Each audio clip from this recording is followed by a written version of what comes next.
Come on in. Come on in. Good morning.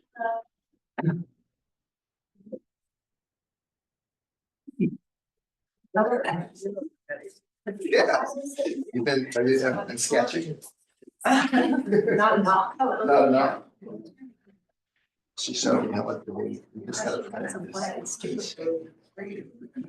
Okay. Yes, so for the folks that just came in, this is what we're gonna do today. Feel free to raise your hand throughout or ask questions. We will try and find the answer for you if we don't know it on the top of our heads. But here's a little bit more about Savannah and I. Maybe I'll talk first about what REAP is and then what Savannah and I do specifically at REAP. But we are a nonprofit based in Anchorage. REAP stands for Renewable Energy Alaska Project, and our mission is to facilitate the increased development of renewable energy and energy efficiency in Alaska. And these are the three areas that we do that in. Our education work specifically is in partnership with the Alaska Housing Finance Corporation, which is also here and provides a lot of really great information that we work together to develop and then disseminate. So our curriculum is called AK Energy Smart, and you can find it all on the internet. So if you know teachers or you want to learn more, you want to take a little class, we have home energy efficiency courses for adults that are free online. We have activities for kids that you can do with your kids or as a teacher or with after school things. Lots of resources that we work together with HFC to produce and share out as free as possible. So amongst the ways that REAP achieves increased development of renewable energy and energy efficiency, Savannah and I specifically work in rural communities to do energy or technical assistance with microgrids. So typically we don't find ourselves on the road system very often. We are heading on our 7-week tour of Galena, Kotzebue, Kotlik, Scammon Bay, Juneau, Sitka, did I miss one? And Saxman, the organized village of Saxman, which is near Ketchikan. So we are really excited to get to come to Homer today. We are a little bit standing in for our educators, but this is content that we share with our rural community members as well. So we tried to make it Homer specific for you, and we'll try our best to help you out. Yes.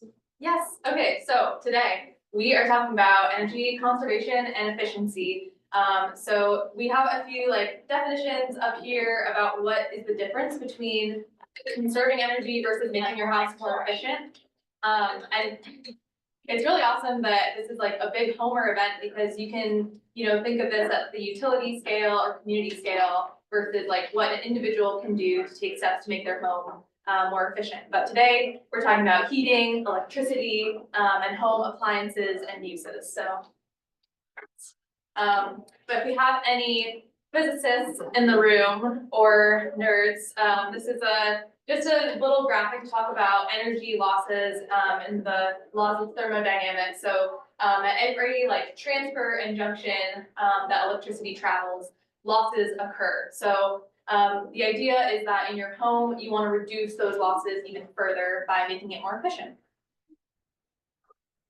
And this is a little chart of energy consumption by resource. So, and how they flow through each sector. So residential, we see a lot from natural gas, some from geothermal, some from solar. Some folks have mentioned they have solar panels on their house. So there's small steps that we can make as individuals, but then also thinking about it, zooming out as a community in Homer or Alaska broadly, how can we change our generation to be more efficient and kind to the earth? So, yes, and this is just our residential electricity cost. The national average is something like 11 cents per kilowatt hour. So you can see the huge burden of Alaska's energy cost per kilowatt hour. And I mean, I think many people are aware of the factors that cause that, but it's just kind of striking to see all these numbers together. And You can see Juneau has sort of a lower kilowatt hour price. That's because they have a lot of renewable energy sources. And then some of the places where we rely on natural gas, like Anchorage, Matsu, Homer, we have those really high energy costs, even though we're on the rail belt. So, I'll pause Haleigh. Yeah, so so the benefits of energy efficiency might seem kind of obvious. Save money is typically the number one reason you'd be interested. Welcome, feel free to come in, no worries.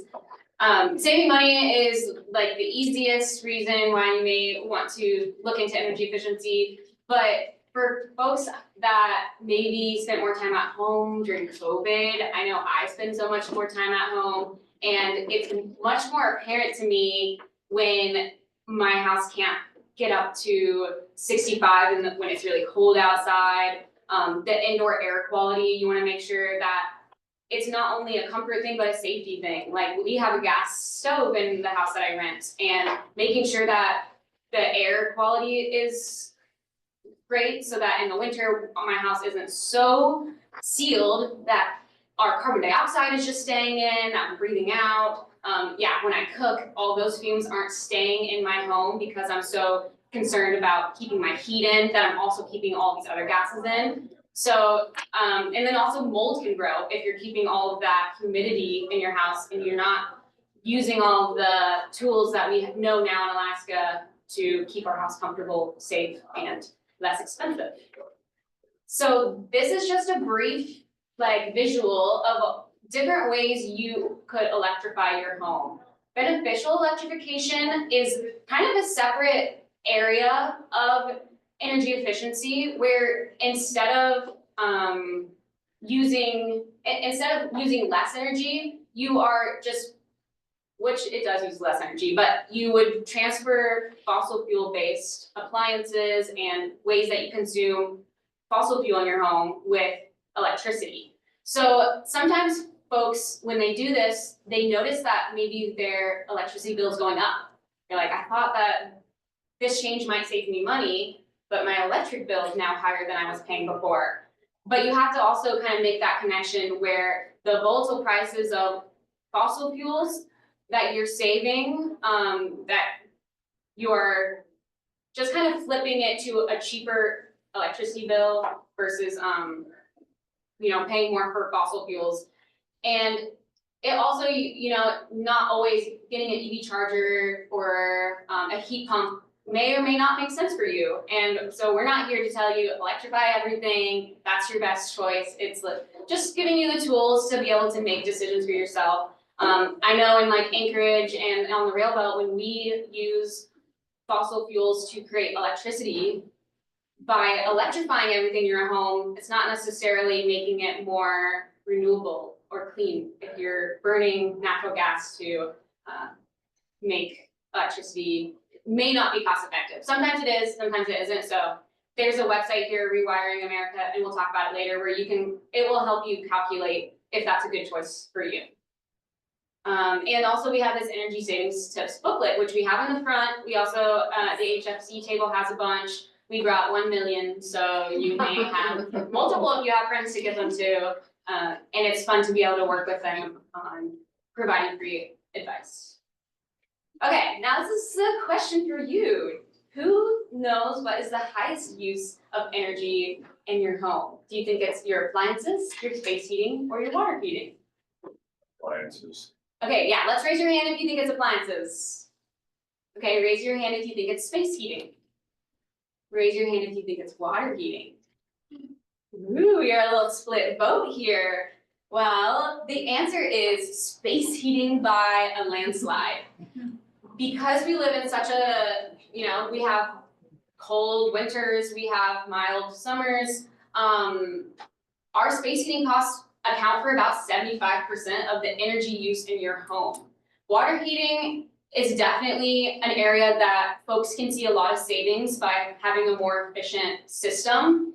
But appliances now with energy efficient and Energy Star appliances, and folks knowing when I run my washing machine and my dryer, I'm gonna pay for that. I think space heating is something that's a little bit more back of mind. and something that you have to have, but there are some tips where you can lower your bills by percentage wise, only using energy conservation or energy efficiency, and we'll talk about those tips later. But that's cool that you learned something today. That space heating by far is the most energy costly. Okay, so while we're talking about heating, let's get into some tips. So these, yeah, you can push all these bullet points up. We've got some pictures, but unblocking vents may seem like a very obvious answer here for getting heat to circulate, but a lot of people sometimes like have a couch over a vent or have a rabbit on their vent. So unblocking those so that air can flow is a really helpful way to circulate heating, and also like turning on any fans that you have in rooms while you have your heat on, turning off heat like 2 hours before you go to bed is also really helpful. And yes, of course, like having a professional come and do an audit would be helpful too. But these ways of like preventing heat from escaping through like fireplaces and things like that, and also opening vents where heat's coming in are really helpful tips. A fun tip that I read recently is that when you turn your heat on, it's actually beneficial to also turn ceiling fans on. There's a directional switch where you can switch the direction of the fan so that it's pushing the hot air down that is rising, which will make you more comfortable and make it feel warmer in your house. And then when summer comes and you need to cool off, you have to remember to switch it back, or else all the hot air is gonna keep blowing on you. Feel free to come in. Okay. Yeah, you can usually Google like your fan switch thing. It's usually pretty easy to just like switch the direction, but And then in the Yeah. summer, you don't have all the dust from the winter when you didn't use your fan, like dust your whole house. yeah, people even have fans over, but yes. So for thermostats, tips here, a good range to keep the thermostat at in your home is 62 to 68. This kind of goes into like the weighing the costs and benefits. I know you can like kind of bundle up when you're inside to keep the thermostat lower, and every degree that you lower usually results in like a 2% savings on your heating bill. So you can use that as a justification if you like it cold. And then yeah, of course, setting your thermostat down when no one's home. But yeah, this is really good also for like keeping in mind safety and indoor air quality, like Haleigh was saying. Especially if you have like any respiratory issues or have young ones or elders in your house. Thinking about the temperature and regulating that is really helpful. And someone just won their automatic thermostat, so whoever got that, super lucky.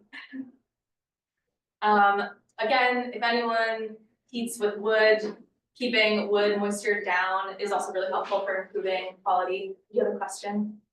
Yeah, I guess I was just wondering, I'm not totally connecting the dots, what's like keeping your thermostat lower, why does that improve air quality?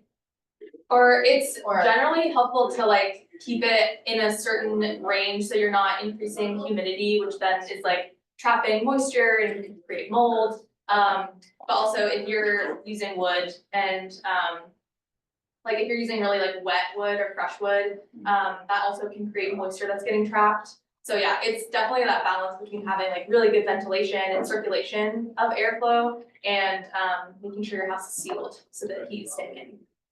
Yes. Do folks have wood stoves at home? Anybody? Oh, cool. Cool. Yeah, actually, we were just talking to someone about like the hazard of stacking your wood near your house as well. Where like if there were a wildfire, you kind of just like set the kindling next to your home. So for safety reasons, also making sure that it's not right up against your house, your stack, even though it's convenient. Good. Yeah. Okay, so we're gonna move into insulation and air sealing, and I wanna make sure I have all my notes here.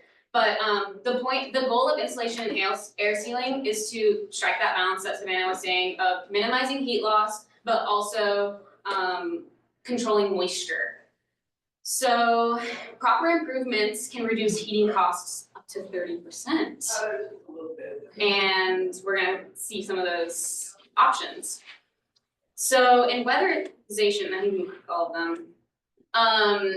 These kind of seem obvious. I was actually talking to caught someone in this room earlier, yes, about your windows.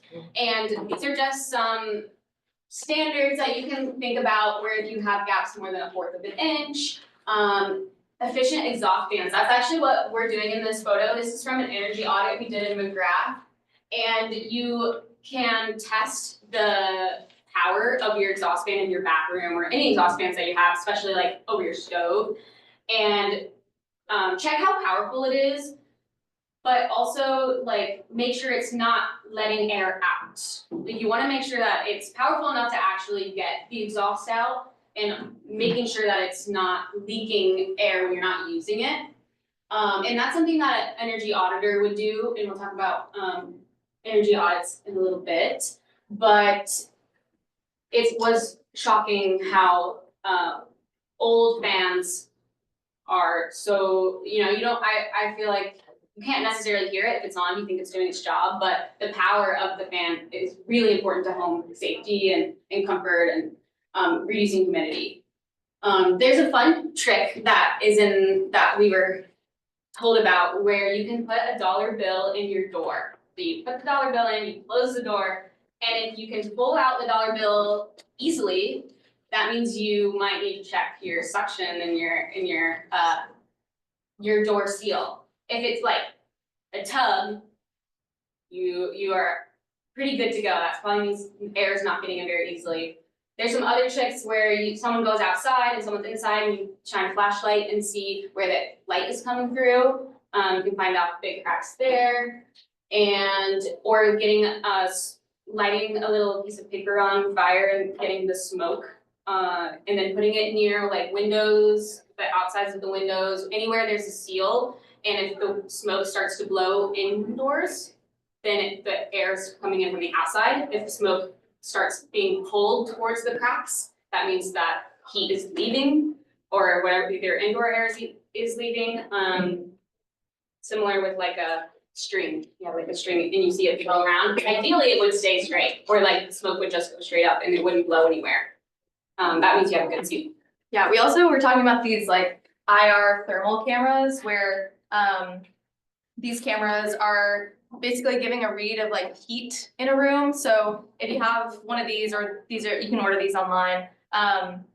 If you hold it up to like a door or a window and you see that there's like cold air coming in or hot air coming out like around the stripping, this is a really useful tool to check how sealed your windows and doors are. And we can pass this around if you wanna like play with it. We did a fun activity yesterday with the kids where you'll see on the camera if you like point at someone that they're red or yellow, that means hot, and blue and purple mean cold.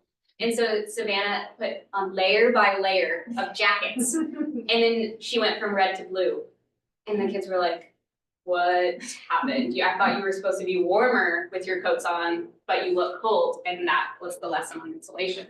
So if you want to look at it and kind of see, like, get familiar, you can also get an app on your phone that can do IR thermal. You might have to have a little attachment, but it's a pretty inefficient or inexpensive way to check. Like, also if you have can lights, you can see if cold air is coming in from your attic through your can lights. Maybe that's an older home thing, but helpful. Okay, weather stripping, it sounds like that's a pretty common way that folks already know. Using window insulation kits like the clear plastic film in the winter. Just wanna make sure whatever adjustments you make in the winter, that you're double checking in the summer, that you're removing it. Because you wouldn't want to, prevent the sun from coming into your house in March, especially when that can help heat your home. If you have some preventative measures like the film and things, keeping your house from getting warm that way. Second like that here. Doors, pretty obvious. Add weather stripping. Whoever won the door prize today got some weather stripping there. There's a trick where if you have a big crack under your door, you can just like roll up a towel and push it up against the door. I know we've done that multiple times, but you want to make sure to change it out pretty often because it can get moist and then build up mold pretty easily. Same with some other types of draft stoppers. And there are IRS tax credits available for upgrades like this. I've been pointing everyone to Alaskan Housing Finance Corporation for like up-to-date rebates in case things have changed recently that I'm not aware of. So check out their table if you want to know more about those types of rebates. Oh, one more thing on windows. I haven't changed my things, but and you may know this, but a lot of older homes have single pane windows, and that is one of the most efficient ways you can improve your insulation is by getting more than one pane in your windows. And in some energy audits I've helped with, like, that's the first stop is like, okay, single pane windows, gotta go. Okay, so now we're talking about the energy audits. Has anyone had an energy audit done in their home before or thought about it maybe? A couple people? So these are so helpful. You can see in this photo, this is a blower door test. What was cool about this is we're talking about all these leaks that you may or may not know you have in your home. But what this does is it adjusts the pressure in your house so that you can actually measure how much air is being circulated in your home. So there are some thresholds where you do want good circulation, so you do want some like in and out, but this test uses this fan and the pressure from inside and outside to measure exactly how much air changes per hour are happening in your home. There's like an ideal number, and then if you have a lot of leaks, then there's it can be a really high number where all the air in your house is being changed many times per hour.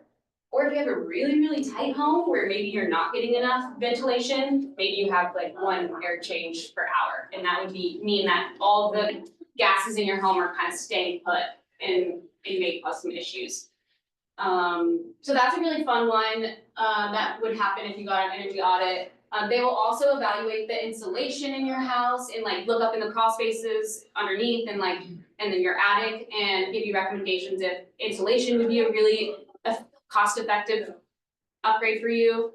So I think that's the main benefit of the energy audit. And I have a photo of what example energy audit looks like.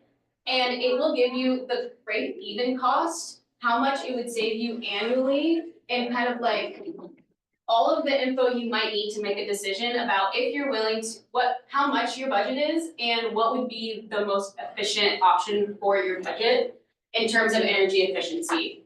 So, yeah, this is an example of one. They also like kind of check out if your water heater is running efficiently. There's some tests about the fans in your house, if they're efficient in doing the job. Some like more hazard mitigation tests, making sure, yeah, you have a healthy indoor living space. So you can get some, they're a little bit expensive, but if you weigh out how much you might save with upgrades, it can be a cost-effective option. Also, there are rebate programs that can help with the cost of energy audits. And sometimes you need them in order to get funding from state or federal rebates and stuff, so that they know that the upgrades you're making are an economic choice too. Yeah. Move on. Yeah, these are just more information about what you would get in your energy audit. Annual CO2 reduction after all improvements. You're marking your carbon footprint. Okay. Yes. Okay, so now. Nope. Okay, I'm talking about hot water. So yes, while we can also talk about turning down the heat for space heating. Turning down the heat for water heating can also be a super useful trick to really quickly reduce your energy bill. So most like hot water heaters are heating to 140 degrees unnecessarily. 120 degrees is usually like a pretty good hot shower. So yeah, this helps prevent like getting scalded in the shower. It also helps prevent like buildup of corrosion in your water pipes. And checking a water heater is also I personally don't do this as a renter, but if you own a home, you should definitely check your water boiler because that can help prevent buildup issues down the line that can save you money. You can put like insulation around it so that it's just more effectively staying hot, doesn't have to keep working so hard to, so you give it a jacket, give it a little blanket and save some money too. Yes, and check with your manufacturer if you should put the blanket on. Sometimes. And not like a normal blanket, not like an acrylic, like. Yes, and then to the next. Oh, I have it, yes. Okay. Yes, a bunch of other water tips. Using cold water cycles on like washing machines can help save money. Low flow shower heads can help save money. It saves like a third to a half of the water used in the shower with like no difference that you can feel. So that's really helpful. If you replace old faucets with EPA water sense faucets, that's kind of like the gold standard of smart water sense. And you can save like up to, I think it's like 700 gallons per year, which is like equivalent 45 showers. So just by changing the appliances, which are usually like not super expensive changes, you can save a ton of money. And then, oh yes, Question. Are there any comparisons to Europe and what we do? Like in Europe, there were no hot water heaters. They were on demand, but they were really efficient about Yeah. how they used electricity and water and heat. That is such a good question. I don't know any comparisons to Europe, but I'm definitely interested in that. Yeah, that's a really good point. I know that in the energy industry, we a lot of times compare to Iceland. Like with the geothermal, they just have pretty similar geography to Alaska, also like Norway and those Arctic communities in Europe. A fun tip about Europe though is that Alaska has the same solar production potential as Germany. And Germany is so like more experienced in using solar energy. So I think it is something that, you know, researchers are looking at, but personally I'm sure it's been considered, but not sure to what degree.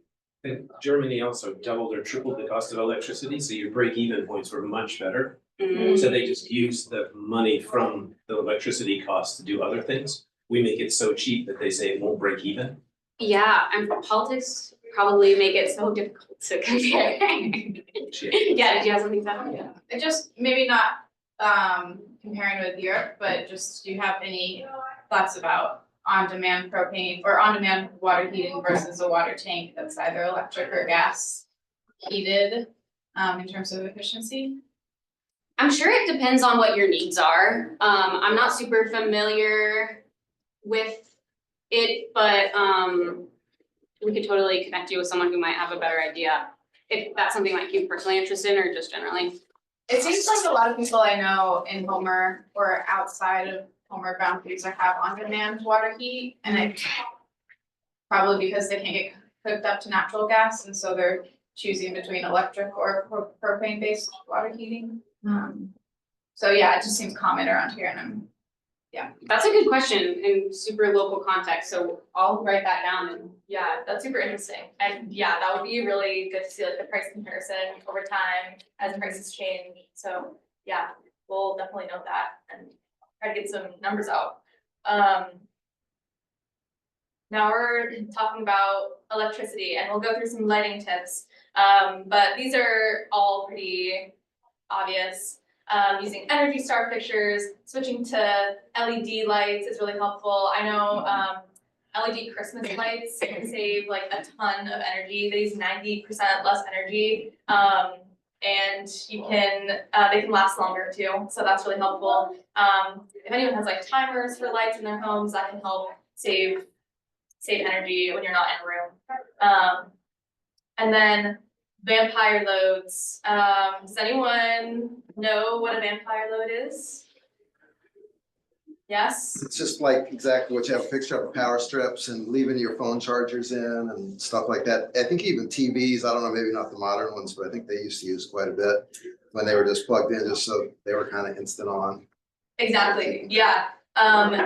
exactly as this person said, van power loads can like suck energy even when you're not using appliances. I'm pretty sure HEA still has this program where you can, they can loan you, one of these, which is, you can plug it into your wall and then plug your appliance into that, and when your appliance is off, you can see how many watts are being drawn out from the electric socket. So like even when, yeah, a TV is off or a hairdryer is off but plugged in, it's still drawing electricity. So unplugging those things that are taking vampire loads can be really helpful, or using power strips and turning off a power And those strip. are relatively inexpensive to get on Amazon anyway too. They're like under $20 for These one. ones, And they're super insightful. totally, yeah. Maybe if you come to our table, we have a couple to give away for free if you answer a question or something, not the presentation. Okay, and then these also are pretty self-explanatory, but turning off lights when you're gone, turning off tree lights, using heat tape for cords that are like in a cold space like a garage or something. And these are all pretty general tips, but moving on to appliances. Again, purchasing Energy Star rated appliances are really helpful. Dishwasher settings are also a sneaky way that draws a lot of unneeded electricity, but running them always on the shortest cycle and only when full, or like kind of like the half load cycle can often be enough if you're not putting like really dirty dishes in there. Baking several dishes at the same time can be good. If you have microwave ovens, those use less electricity than a conventional stove, conventional oven. And then yeah, this is the HEA tip too, if you wanna test your plug-in appliances like air fryers or microwaves and things like that. A good example of Energy Star, we moved into our house 20 years ago. All the appliances were new 20 years ago. Over the last 18 months, we've had to replace everything, all the appliances. And our electricity bills dropped by a third. Wow, Yeah, that's significant. oh my gosh. That's an awesome case study, yeah, Yeah. you replace everything. Plus side is the good news I replaced all the appliances, the bad news is I have to replace all the appliances. Yep, it's, There are some like rebates available now where if you purchase Energy Star appliances, you can get like $500 off of, or like a tax credit or a rebate.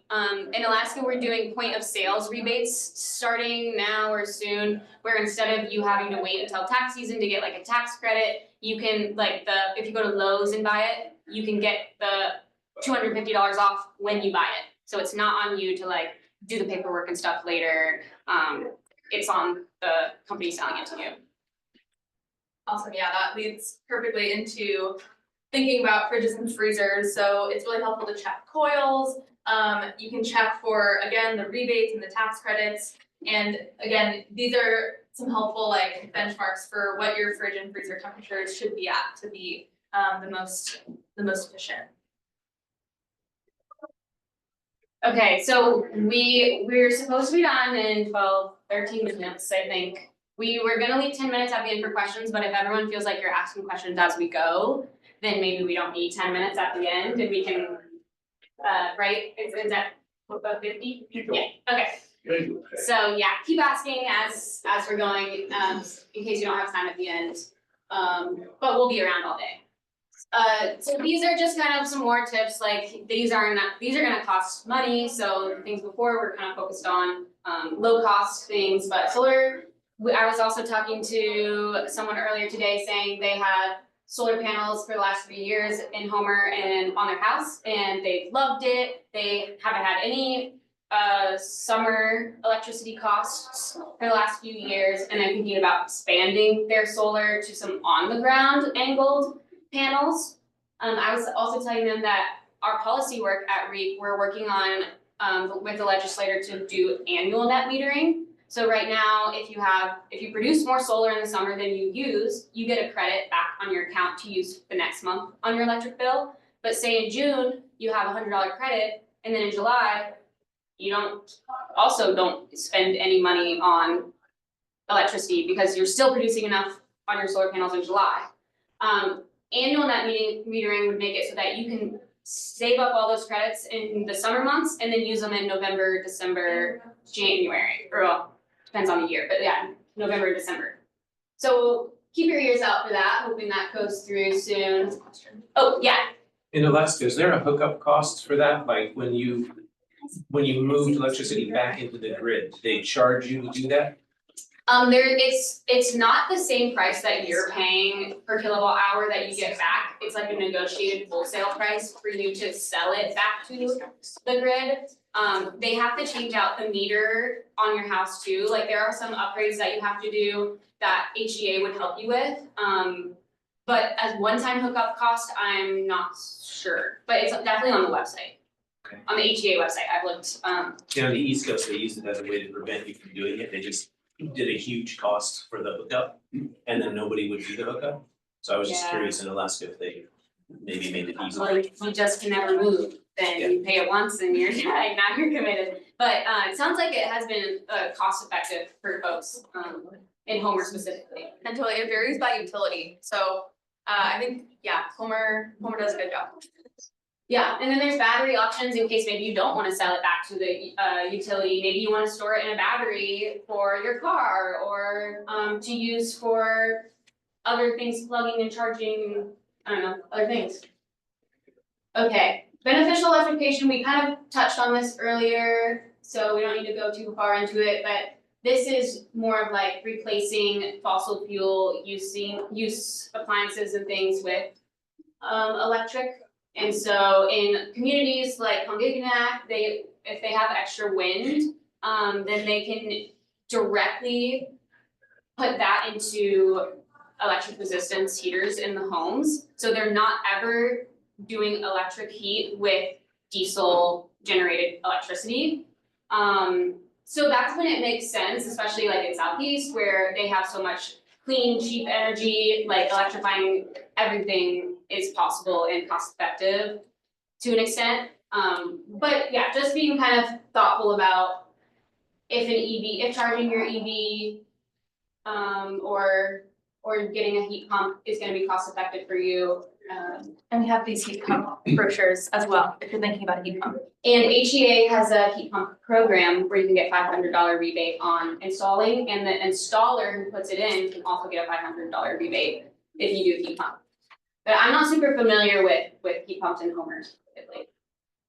Okay, we are almost done, but we have a 10-step process after this, that's short. If you're like, okay, now I know all this information, what am I gonna do now? Where do I start?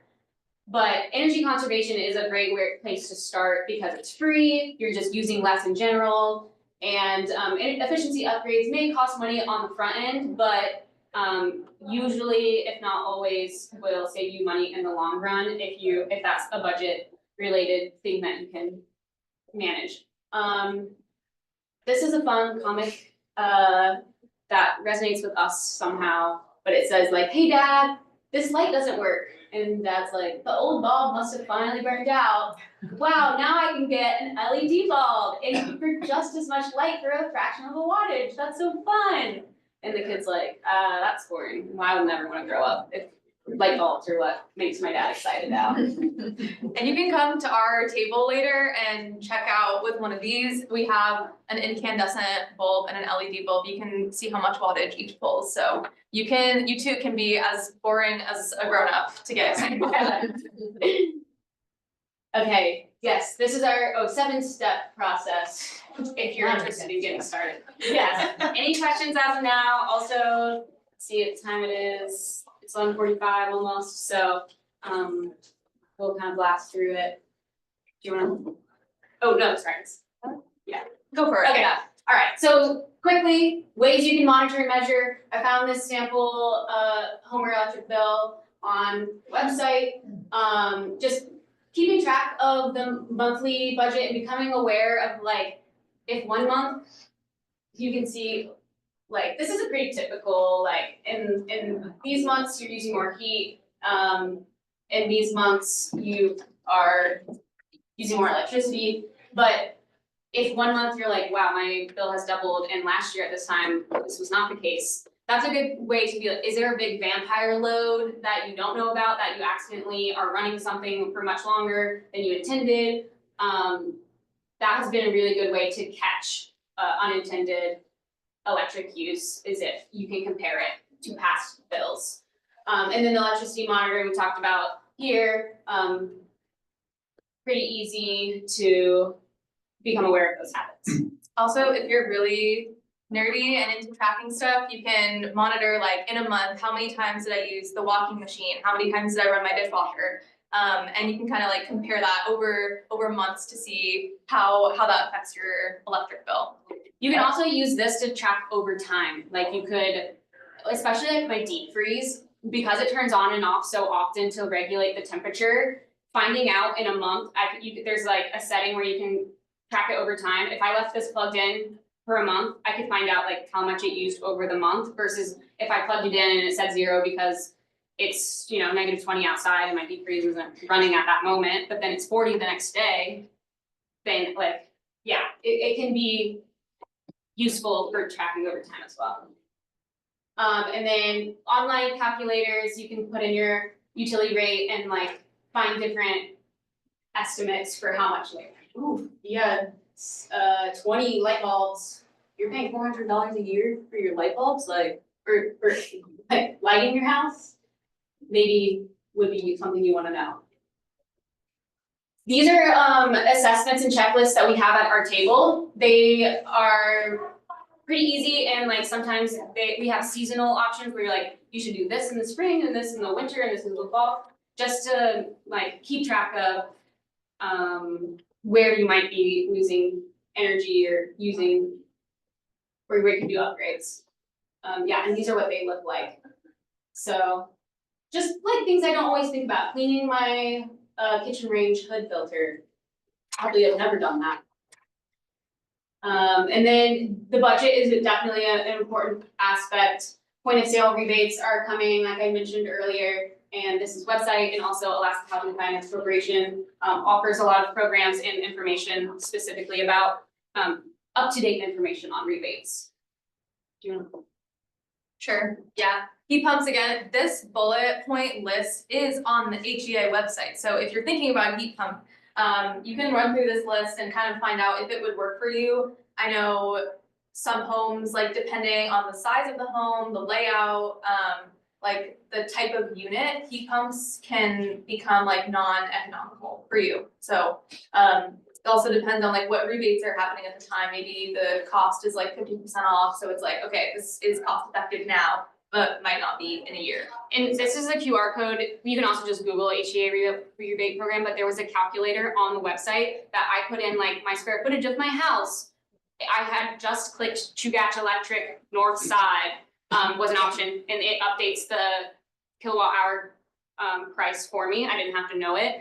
And just a few questions that you can fill out as much as you know, and then it told me how much it would cost me or how much it would save me per month to have a heat pump. And for my house particularly, it would have been more costly for me to have a heat pump in Anchorage than cost savings. Just to show the interest in heat pumps in Homer, Paul here sponsored a heat pump seminar, about a month ago, 2 months ago. We had 90 attendees there. It was overflowing in the room, so there was a lot of interest in heat pumps, that's for sure, in this area. Yeah, that's awesome. Okay, if anyone's interested, you know who to talk to then. Yeah, absolutely. And we have heat pumps in Alaska, and I know there's a heat pump 101 table, I think, out there. So Homer might be heat pump land. Yes. I don't know if it's a heat pump, but in Seward Sea Life Center, the electricity is run from the temperature difference in the ocean. So what they're doing is using the cold water temperature difference to eliminate electricity generation. So it might work in those little villages you're going to, because they're all on the ocean.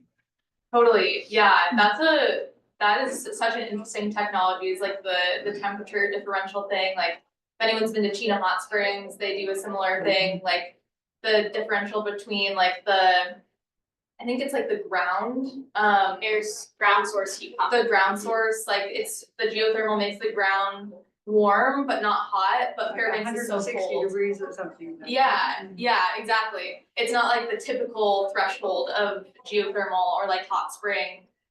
temperatures, but the differential between the air temperature is so large that they can get that like, And Sea Life, they didn't need geothermal, they just used cold water, which is everywhere here. oh, So that's it's so really, cool. and it's been, I think, a decade where they're generating electricity without fossil fuels.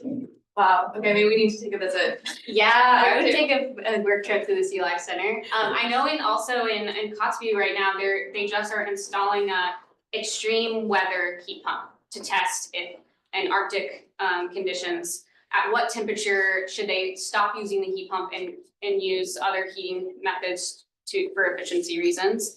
So that would be really interesting to see the outcome.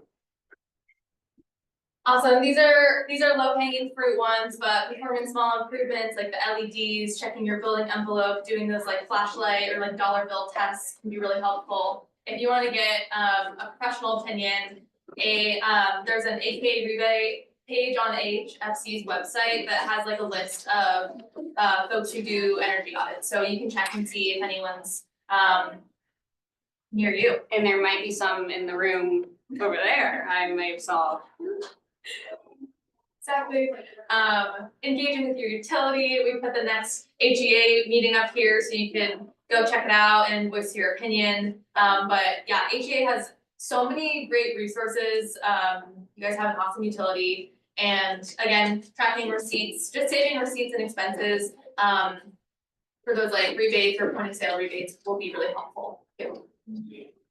And then, yes, so many links to resources you can do online. The Alaska Energy Smart online modules are like, it's just free classes. You could, go through, learn more about energy efficiency in your home and, yeah, if there's any other questions, Are those websites in one of these books? That list? they should be. We also, Many are. if you give us your email, we're also happy to email you the slides if you would like the slides. Or if you want like one of my cards and want to email me asking for the slides, I'm happy to share them with you. Or Oh, yeah, factual snap or a something. picture. Yeah. Yeah. But yes, So do a lot of these rebates, are they for retrofitting, or do you have any, is there any rebates for like initial building? Like new construction? ooh, we might have an answer. Yes, we have to that. Alaska Housing Finance for free. So we just launched new home construction rebate program. I will talk about it at 12:30. But it is $10,000 up if you build a 5-star plus energy efficient home in Alaska. There's some rules and requirements on that, but yeah, that just launched this year with some state funding. Okay, thanks. Awesome, yeah, if you have questions, come check out our table, but thank you, everyone.